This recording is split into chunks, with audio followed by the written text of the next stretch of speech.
రాష్ట్రానికి నా మినిమం తక్కువ 500-600 టీఎంసీల నీళ్ళు వస్తాయి. అది దీని పరిష్కారం. మరి ఇంతకాలం మీరు చెప్పేదంతా సొల్లే కదా. ఇక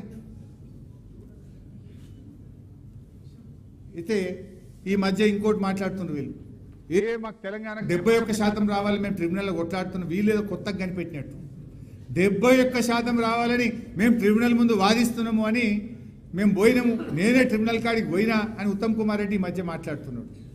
అసలు ఇది చూడండి, డేటు జూలై 14, 2014, అంటే రాష్ట్రం వచ్చిన 42 రోజులకు, తెలంగాణ ఏర్పడ్డ 42 రోజులకు కేసీఆర్ గారు తెలంగాణకు 69% నీళ్లు రావాలని, దాని ప్రకారంగా సెక్షన్ 3 కింద ట్రిబ్యునల్ ఏర్పాటు చేయాలని 42 రోజులకే కేసీఆర్ రాశారు.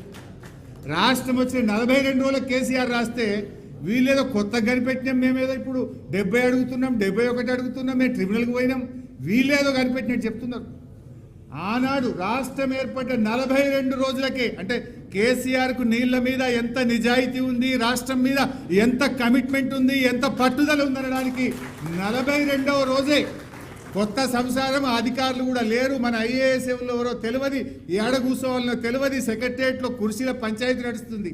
కానీ ఆయన ఫోకస్, కేసీఆర్ గారి ఫోకస్ 42వ రోజే 69% నీళ్లు తెలంగాణకు రావాలని, ఆ రోజే ట్రిబ్యునల్ ఏర్పాటు చేయాలని కేసీఆర్ గారు పోరాడింది. ఇది కేసీఆర్ గారి నిజాయితీ. ఈ లెటర్ చూసినాక ఇంకెవడన్నా మెడ మీద తలకాయనోడు కేసీఆర్కు ఇవాళ తెలంగాణకు ద్రోహం చేసినట్టు నమ్ముతాడు ఎవడన్నా?